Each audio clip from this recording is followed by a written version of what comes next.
कि 50% से ज़्यादा आप ओबीसी रिजर्वेशन या एससी एसटी ओबीसी का टोटल रिजर्वेशन नहीं दे सकते। राइट फ्रॉम द बिगनिंग कि कहाँ से रिजर्वेशन स्टार्ट हुआ है इंडिया में, और डॉक्टर अंबेडकर की स्पीच जो कॉन्स्टिट्यूएंट असेंबली में दी उन्होंने, उसके बाद किस तरह से मंडल कमीशन ने जो पूरी रिपोर्ट पेश की, किस सेंसस के थ्रू पेश की, तो मुझे लगा था कि आज ये चालू हो जाएगी। परंतु कुछ कारणवश जो आर्टिकल 32 के अंतर्गत सुप्रीम कोर्ट में डायरेक्ट रिट पिटीशंस पेश हुई थी, वो अभी तक unfortunately Madhya Pradesh high court transfer तो ऑर्डर हुए हैं, लेकिन किसी कारणवश वो मध्य प्रदेश हाई कोर्ट के रिकॉर्ड्स में नहीं आई हैं। हमारा मध्य प्रदेश हाई कोर्ट 16 मई से 16 जून के लिए 1 माह के लिए बंद हो जाएगा। कि मैंने सबसे पहले इस केस को आर्ग्यू किया था 19/3/2019 को, जब मैंने ऑर्डिनेंस स्टे करवाया था, तो आज लगभग 7 साल होने को आए हैं। परंतु जब भी ये फाइनल आर्गूमेंट के लिए केस आया, ट्रांसफ़र पिटीशन सडनली लगाई गई, and I am very positive कि 13 मई को सुबह 11 बजे मेरी बहस चालू हो जाएगी, और जो एक न्याय का कटाक्ष होना चाहिए वो न्याय मिलेगा। मध्य प्रदेश में जिन तमाम पक्षों ने ओबीसी आरक्षण पर फैसले का इंतजार करना तय किया था, जिन्हें ये उम्मीद थी कि जल्द ही फैसला आएगा, उन उम्मीदों को एक झटका लगा है। वजह यह है कि मध्य प्रदेश हाईकोर्ट में ओबीसी आरक्षण पर फाइनल हियरिंग टल गई है और अब ये 13, 14 और 15 मई की नई तारीखों में होगी। वजह यह है चूंकि हाईकोर्ट में वो रिकॉर्ड ट्रांसफर नहीं हुआ जो सुप्रीम कोर्ट से याचिकाओं का रिकॉर्ड ट्रांसफर होना था। राज्य सरकार को रिकॉर्ड ट्रांसफर करने के निर्देश हाईकोर्ट ने दिए हैं और नई सुनवाई भी की तारीख जो है फाइनल हियरिंग की वो तय कर दी। इस वक्त हमारे साथ आदित्य सांघी साहब हैं, जो कि लीड पिटीशन जो इसकी थी उसके पिटीशन के एडवोकेट हैं, और उनकी ओर से लगातार इस मुद्दे को सबसे पहले उठाया गया था। सर, एक उम्मीदों को एक झटका लगा है। 7 साल से ये कानूनी पेचीदगी में ये मामला उलझा हुआ है। आखिर क्या हुआ कि हाईकोर्ट ने जब फाइनल हियरिंग तय की थी जो आज नहीं हो पाई, और फिर 13, 14, 15 मई की नई तारीख में? देखिए, ये बात सही है कि मैंने भी इसमें करीब 4 दिन और रात एक करके राइट फ्रॉम द बिगनिंग कि कहाँ से रिजर्वेशन स्टार्ट हुआ है इंडिया में, और डॉक्टर अंबेडकर की स्पीच जो कॉन्स्टिट्यूएंट असेंबली में दी उन्होंने, उसके बाद किस तरह से मंडल कमीशन ने जो पूरी रिपोर्ट पेश की, किस सेंसस के थ्रू पेश की, उसके पहले केलकर कमेटी की रिपोर्ट, ये सब मैंने शायद 4-5 दिन लगाए थे ये सोच के कि आज इसकी मुख्य बहस, और जिसमें क्योंकि मैं एक लीड एडवोकेट हूँ और आश्रिता दुबे 5901 में, तो मुझे लगा था कि आज ये चालू हो जाएगी। परंतु कुछ कारणवश जो आर्टिकल 32 के अंतर्गत सुप्रीम कोर्ट में डायरेक्ट रिट पिटीशंस पेश हुई थी, वो अभी तक unfortunately Madhya Pradesh high court transfer तो ऑर्डर हुए हैं, लेकिन किसी कारणवश वो मध्य प्रदेश हाई कोर्ट के रिकॉर्ड्स में नहीं आई हैं। तो जिस कारण टेक्निकली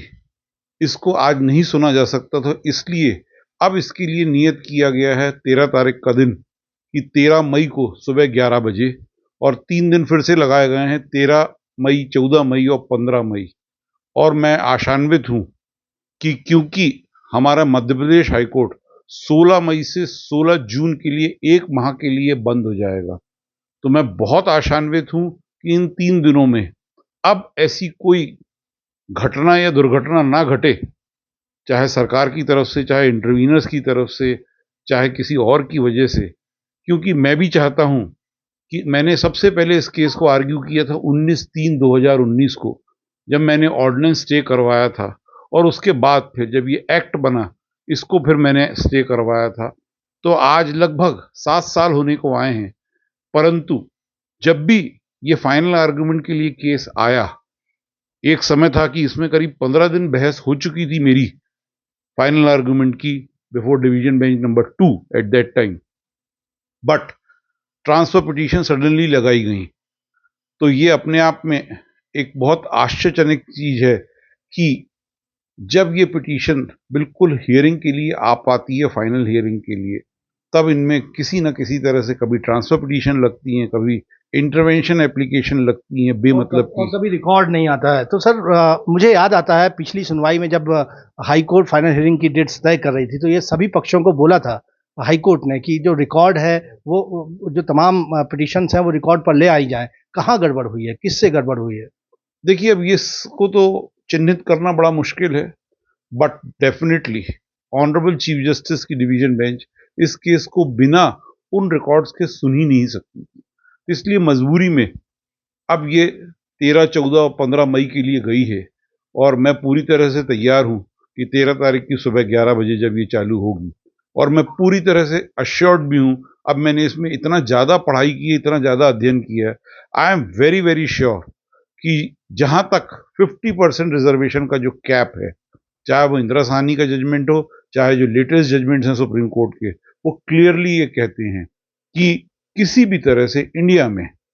ना तो सोशल कारण से ना ज्योग्राफिकल कारण से आप 50% का कैप ब्रीच कर ही नहीं सकते। जी, तो अगली सुनवाई का इंतजार करना है, तब तक सरकार को ये रिकॉर्ड पेश करवाना पड़ेगा सुप्रीम कोर्ट से। यहाँ डेफिनेटली इसमें सुप्रीम कोर्ट की रजिस्ट्री ने इसको यहाँ भेजा है कि नहीं, ये चीज़ सबसे ज़्यादा इंपॉर्टेंट है। मेरे ख्याल से सुप्रीम कोर्ट से रिकॉर्ड भेजा गया होगा।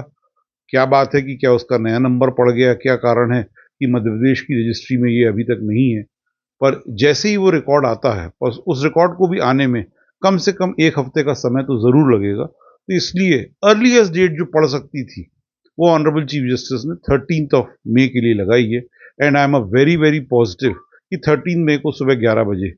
मेरी बहस चालू हो जाएगी, और जो एक न्याय का पटाक्ष होना चाहिए वो न्याय मिलेगा कि 50% से ज़्यादा